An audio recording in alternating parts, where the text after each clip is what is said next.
याददाश्त कैसे बढ़ाना है? भ्रामरी प्राणायाम। बैठ गए थोड़ी देर, बस पकड़े रहना और है, ऐसी वीडियो आवाज़ बन रहा है। निकालनी है,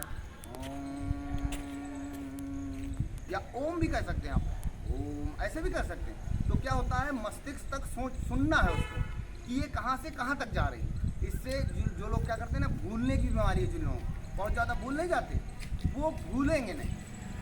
और याददाश्त बढ़ाने के लिए एक चीज़ और है कि आप सुबह सुबह आइए आइए ये बेटा, बस एक एक अरे आगे कुछ आ रहा हूँ, चलिए जल्दी काम है ना, आ रहा हूँ 2 मिनट। तो जरूरी ये है कि आप अपने लिए समय निकालिए।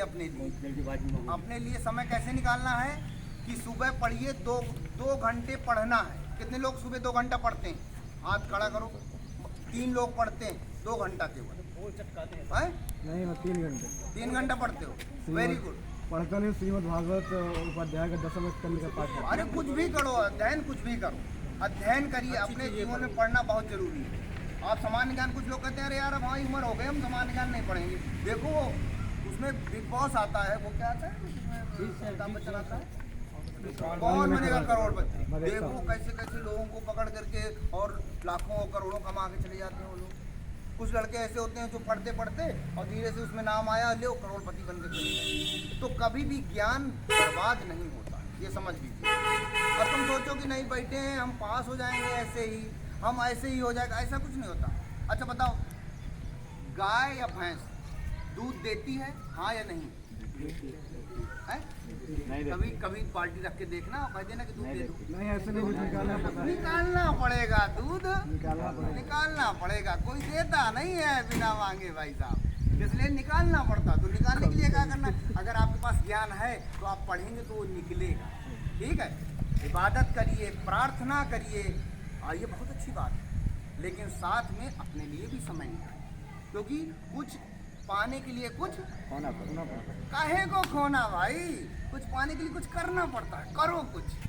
अब तुम कहो अरे खोना पड़ेगा, कुछ पाने के लिए कुछ खो देंगे। नहीं नहीं नहीं, कुछ करोगे। अब कहो यहाँ खेल रहे हो, यहाँ पर मारा गेंद तो पड़ गई मान लो टंकी, तो फिर कुछ पा जाओगे। ठीक है ना? तो भाई ऐसा है, खेलो, आराम से खेलो, लेकिन साथ में पढ़ो भी साथ में।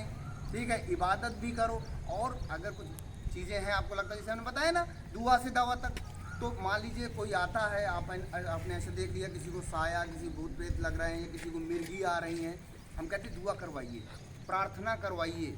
लेकिन साथ में जिला अस्पताल के लिए भी कहिए कि आप लोग जिला अस्पताल आइए और एक बार आ करके और डॉक्टर साहब को जरूर दिखाइए। कमरा नंबर 4, 5, 6 ये हमारे कमरा नंबर है। ठीक है, किसी कुछ पूछना है? कुछ नहीं, ओके ठीक है। तो अभी क्या है ना कि क्रिकेट खेलना, आराम से खेलना, ज़्यादा जो है उतना नहीं। ठीक। और आज आप लोगों को जो भी है, आज शायद ईद है, उसकी आप लोगों को बहुत बहुत शुभकामनाएं। गुरुवार है तो आप लोगों को बहुत बहुत हमारी तरफ से प्रार्थनाएं। अब हम चाहेंगे कि हमारे बीच हैं बैठे हुए हैं, तो थोड़ा सा ईद के बारे में या कुछ इन लोगों को दुआएं ही दीजिए कि बच्चे आगे बढ़ें, थोड़ा अच्छा लगेगा हमें भी। सुनिए, अब कभी सुना है इनको? नहीं सुना? नहीं। सुन लिए आप?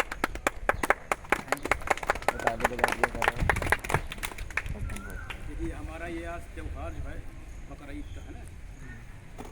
बकरा ईद में हम लोग जो है शांति का पैगाम देते हैं, बाकी किसी तरह का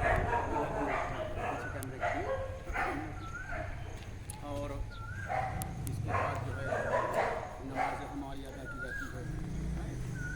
नमाज में हम लोग जो है सब लोगों को दुआ करते हैं, चाहे वो बच्चा हो, चाहे बूढ़ा हो, चाहे नौजवान हो। ये हमारे जो बच्चे जो हैं टाइम अपने क्रिकेट में बर्बाद करते रहते हैं, ये हमारे बच्चे कौम की एक रीढ़ है। रीढ़ जो होती है ना, ये पूरे जिस्म की एक मजबूत हड्डी होती है। अगर वो ना हो तो इंसान जो है बिल्कुल बेकार हो जाएगा। तो ये नौजवान बच्चे जो है ज़्यादा